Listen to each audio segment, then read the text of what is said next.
Ay, so yan yung ginawa nating banana chips, guys. So hindi siya bagsak siya. Hindi siya matigas, hindi siya crunchy kasi siguro sa saging na ginamit natin, guys. Kahit saba siya. Hi guys, may gagawin tayo ngayon. Ayan. Try natin magluto ng guys, banana chips gamit ang hinog nga saging. Try nato kung pwede siya, ha. Try natin. Nakahinog man tag saging karon. Nakakaon manggugkuan, guys. Proglami gid siya. Himuog banana chips. Ambot kung kaya ba nako. Naghandro pa ni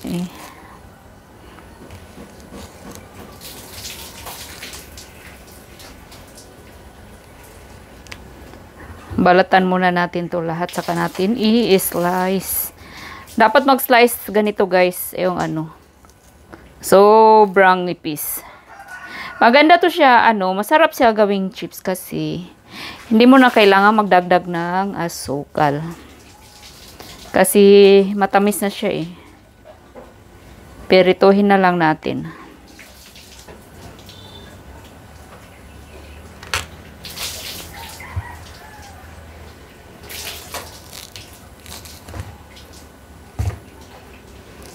Tingnan natin kung mag-success ba ang trabaho natin ngayon. Masarap to. Experiment tayo, guys, kasi hanap tayo ng pwedeng mapagkakitaan. Ang hirap pag walang kita araw-araw. Labas ng labas ka ng tira, walang papasok. Sobrang hirap. Kailangan natin hanap ng paraan.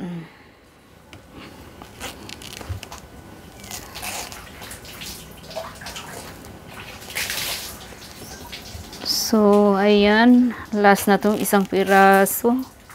Ayan lang. Tapos, slice natin yan ngayon, guys, ha. So, ito, dapat yung pinaka nipis talaga hanggat kaya mo, guys. Dapat sobrang nipis yung pagka-slice, ha.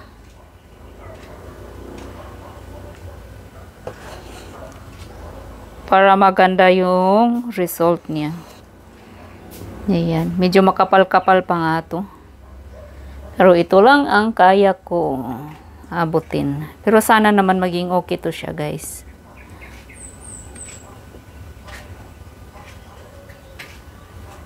Ayan.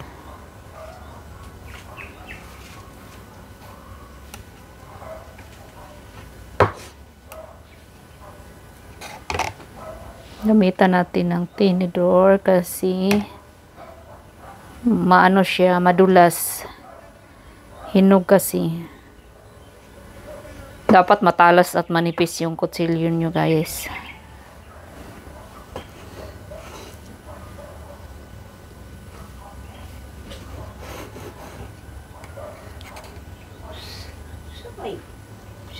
Sa may sura ng kuwan, anak. Gusto ka man dito ang irin mo, punit din ang bag. Hindi na po ito ubot. Slice lang natin to, guys, hanggang matapos, ha.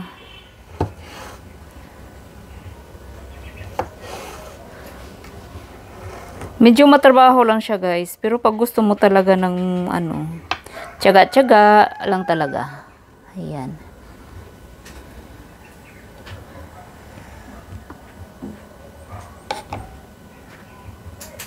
So, ayan na. Tapos na tayo mag-slice, guys. Ayan. I-preprito na natin to, ha. Ayan. Try natin. So, ayan. Pritohin na natin to, guys. Ayan lang muna gamitin natin ng kawali, guys. Kasi wala tayong gasol. So, kahoy yung gamit natin. So, yan lang muna, ha. Pagtiyagaan na lang muna natin yan.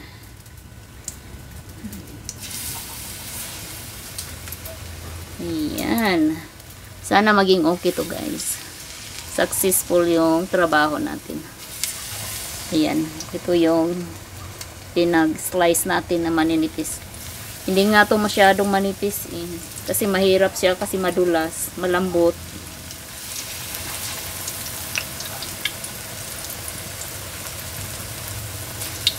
Lakas ng apoy natin. Hindi natin makontrol kasi wala. Nasunog agad. Dapat hindi ganito. Dapat dahan-dahan lang yung apoy. Dahan-dahan lang. Kasi pag ano yung apoy natin guys, hindi to siya mag-crunchy. Ay naku. Lakas yung apoy natin.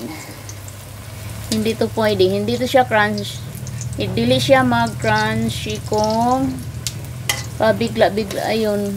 Dapat pa unti-unti yung apoy natin. Ayan.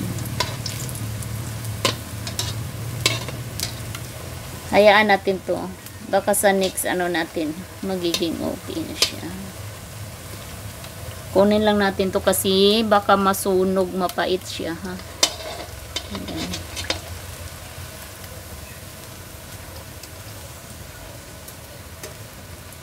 Dapat hindi ganito. Lakas kasi.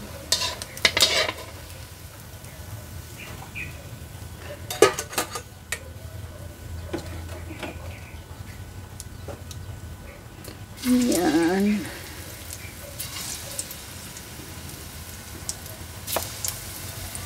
Sana maging okay na to. Hindi na ganun kainit. Yeah.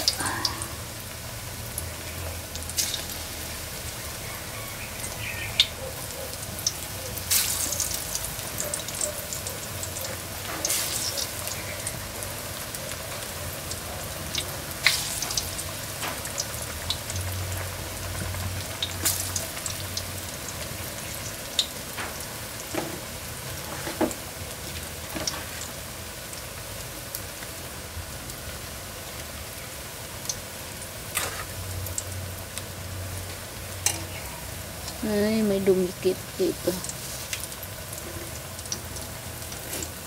Ay,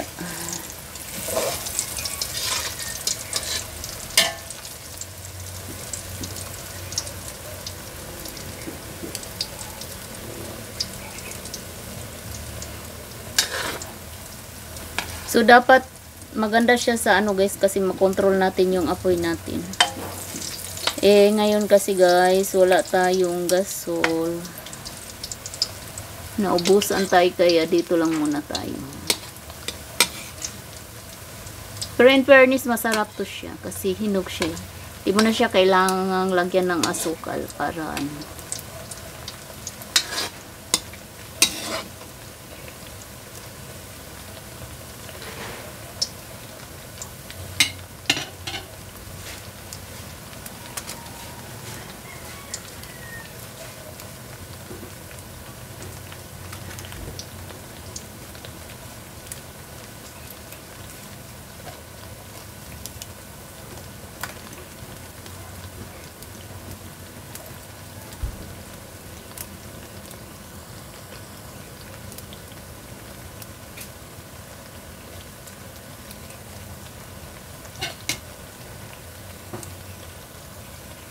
Ito yung maganda ganito guys, hindi ganun kalakas yung apoy para hindi mabigla yung saging natin.